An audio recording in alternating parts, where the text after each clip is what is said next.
Selamat siang Bapak Ibu sekalian yang hadir di tempat ini. Salam sejahtera buat kita semua. Tadi pagi jam 10 kami PT Mitra Energi Persada Tbk sudah melakukan rapat umum pemegang saham tahunan untuk tahun buku 2019 dengan semua agenda disetujui oleh rapat. Jadi agenda 1 itu mengesahkan dan menerima baik laporan direksi dan laporan komisaris mengenai jalannya usaha perseroan dan tata keuangan perseroan untuk tahun 2019. Kemudian kedua, menyetujui untuk tidak membagikan dividen untuk tahun 2019. Ketiga, menyetujui untuk menunjuk kantor akuntan publik Suyatna, Mulyana, dan rekan. Kemudian keempat, menyetujui perubahan susunan pengurus perseroan. Kelima, menyetujui untuk perubahan pasal 3 Anggaran Dasar Perseroan dalam rangka penyesuaian dengan KBLI 2017. Dan keenam, menyetujui untuk memberi kuasa kepada Dewan Komisaris untuk menetapkan besar dan jenis remunerasi dan fasilitas lain bagi anggota direksi dan Dewan Komisaris. Jadi rapat tadi berjalan lancar dan semua agenda disetujui oleh para pemegang saham. Jadi mungkin pada kesempatan ini sesuai dengan aturan OJK, jadi kami wajib melakukan public expose. Mungkin bisa kita mulai. Ya, mungkin sekilas kami coba mengulang mengenai PT Mitra Energi Persada itu. Jadi PT Mitra Energi Persada atau kami sebut MEP didirikan pada tanggal 24 Februari tahun 1981. Status sebagai perusahaan PMDM. Kami berkantor di Warung Buncit, yaitu di Jalan Warung Jati Barat nomor 43. Pertama kali dicatatkan di bursa tanggal 23 April tahun 2001. Sedangkan bidang usaha kami yaitu sebagai perusahaan investasi. Dan saat ini fokus kami di infrastruktur energi, terutama untuk perdagangan migas, minyak dan gas bumi. Susunan Dewan Komisaris sesuai dengan hasil rapat tadi. Komisaris utama merangkap sebagai komisaris independen Bapak Insinyur Bambang Hermianto Priyadi. Kemudian komisaris baru Bapak Yoichi Murai. Sedangkan direksi tetap, direktur utama tetap Bapak Ivo Wongkaren, Bapak Said Agus Putra, dan saya sendiri Husni Heron. Seperti dijelaskan tadi, bahwa Mitra Energi merupakan perusahaan investasi sebagai holding company dan berfokus di infrastruktur energi dan perdagangan minyak dan gas bumi. Adapun kami memiliki beberapa anak perusahaan yaitu PT Mitra Energi Buana, kegiatan usahanya sebagai perusahaan niaga gas melalui pipa dedicated hilir sampai titik serah di lokasi konsumen di daerah Sumatera Selatan. Kemudian kami memiliki PT Mitra Pembangkit Persada, ini PT baru yang kami siapkan untuk masuk ke energi, yaitu terutama untuk pembangkit listrik.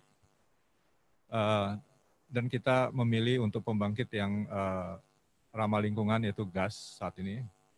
Dan juga ada PT Pembangkit Mitra Matrik, itu yang kami khususkan untuk sama, itu juga tenaga listrik. Dan kami targetkan di proyek ada di Sumatera Selatan juga. Adapun struktur pemegang saham saat ini, mayoritas tetap PT Mulyatara Mandiri sebesar 72,86%, kemudian ada Siswoka Gas 7,5%, dan PT GPI 7,5% juga. Sedangkan publik saat ini memiliki 12,14%. Jadi secara MEP sebagai holding dan perusahaan, PT MEP memiliki langsung hampir seluruh saham di PT Mitra Energi Buana, yaitu 99,5%. Kemudian memiliki 90% di PT MPP, Mitra Pembangkit Persada. Kemudian Mitra Pembangkit Persada sendiri memiliki 70% di PT Pembangkit Mitra Matrix. Adapun anak usaha kami yaitu PT Mitra Energi, PT Mitra Energi Buana, itu memiliki jaringan pipa gas di Sumatera Selatan, yaitu dari titik suplai gas dari Medco Energy, yaitu di titik Sera di Rambutan Muara Enim. Kemudian kami menyalurkan lewat backbone pipa Pertagas. Dari situ menuju ke Tanjung Enim Lestari, kemudian ke Kota Palembang, dan mensuplai ke PT-PT pabrik-pabrik kram rubber. Yang di Tanjung Enim Lestari itu perusahaan Pulp and Paper. Selanjutnya ikhtisar keuangan perseroan untuk tahun 2019, dan juga untuk yang terakhir yang per Juni 2020. Jadi kalau dilihat di 2019 dibandingkan dengan 2018, untuk aset lancar meningkat sebesar 4,8%, dari 69 miliar menjadi 73 miliar. Dan meningkat lagi di tahun 2020 ini yang di semester 1 Juni 2020 menjadi 99,3 miliar. Untuk aset tidak lancar, di Desember 2018 sebesar 77,6 miliar, sedikit turun sebesar 2% menjadi 75,8 miliar, dan sedikit cukup stabil turun sedikit di 2020 ini di Juni sebesar 74,7 miliar. Sedangkan total aset kami mengalami peningkatan dari 2018 dari 147 miliar menjadi 148,8 miliar, dan di 2020 menjadi 173,9 miliar. Posisi hutang 57 miliar di 2018, kemudian 55 miliar di 2019, dan di Juni 2020 sebesar 75 miliar. Untuk yang kewajiban jangka panjang, Desember 2018 hanya 9 miliar, kemudian 2019 menjadi 6 miliar, dan 2020 menjadi 12 miliar.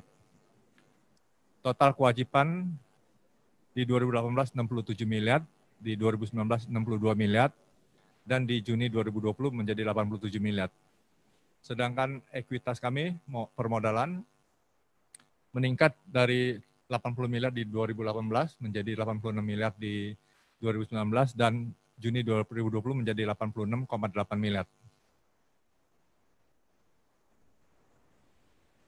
Ikhtisar rugi laba, pendapatan untuk 2018 83 miliar, meningkat 125% menjadi 188 miliar.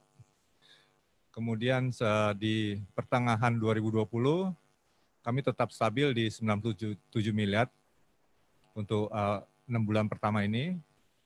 Kemudian laba bruto di 2018 30,5 miliar, di 2019 53,5 miliar.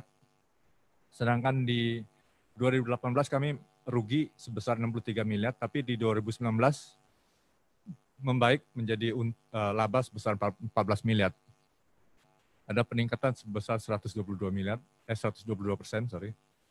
Kemudian laba rugi tahun berjalan di Desember 2018 rugi 51 miliar. Di Desember 2019 perbaikan menjadi 6,8 miliar, dan di 2020 masih untung sebesar 189 miliar, 189 juta. Sedangkan EBITDA kami di Desember 2019 minus 53 miliar, di Desember 2019 21 miliar, dan di 2020 sebesar 7 miliar.